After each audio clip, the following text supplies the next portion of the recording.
events. So you have kind of let's say, a digital wallet of our fake currency out there on a web page. So this is how it works. How physical presence in the space is registered is that there is a kind of a check-in machine, let's say, and you have your card, which exactly.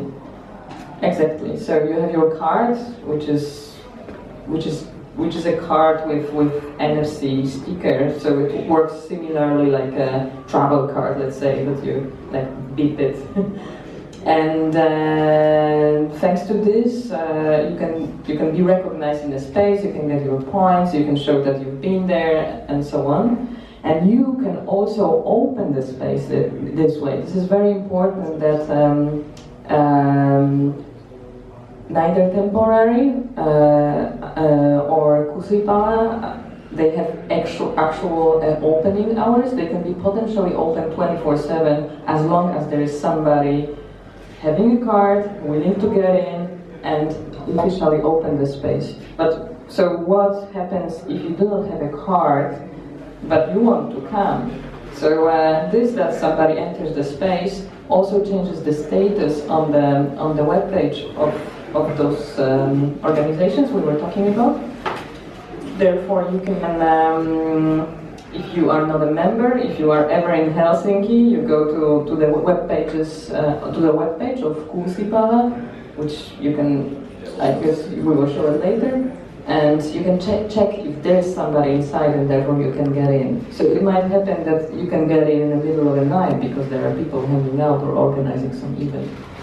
So it's very unpredictable actually when the opening hours are. Yeah, and we really wanted the space to be designed on the logic that if we have to pay 1,000 euros a month to rent a room, we want that room to be used as much as possible. So the events that are proposed on the calendar and people pledge to, they are run by the people who propose them. There's no production staff, there's no technical team, there's no curator. It's just, oh, my event got pledged, so then I let myself in, I run the event, I promote the event, I bring in my networks. It's a completely decentralized model of who's the producers. And if there's not an event on the calendar, which is most of the time, then you can just do whatever you want. You can work there, hang out, have a meeting, bring your friends, get drunk, whatever you want. And this, I guess, is the last point is about the idea of the stake, which is what we introduced into Kuusipala to fund it. At Temporary, it was just open. We let everybody have a key, and we were the ones paying the rent and, I guess, responsible for it as well.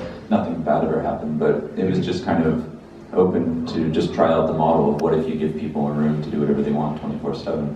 At Kuusipala, because we wanted to fund it cooperatively, we created the concept of the stake, which is a 50 euro chunk.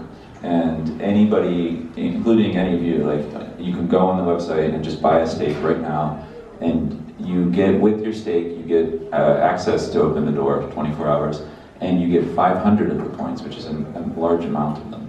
So it gives you a little bit more programming power than the people who just come when it's open and they get 2 points, 5 points. And you also become a legal member of the cooperative. So we have now 95 members, which means it's 95 people actually owning and responsible for the property. Any one of them can come in and open the door anytime they want. And once it's open, yeah, anyone else can come.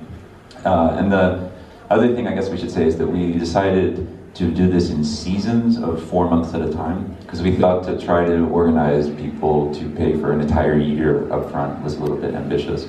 So we, just at the beginning of February, we announced, okay, we're going to try to do this, and we're collecting now stakes. We needed 100 of them, and that would pay for March through June. And amazingly, we got it pretty quickly. In about 3 weeks, people bought 100 stakes. We had 5,000 euros in the bank, and now we run until at least the end of June. And now anybody who buys a stake now, it's to fund the next season, which would be July through October. And if we don't get the stakes in time, then we stop, and everybody gets the money back, whatever's left, and oh well, we tried it.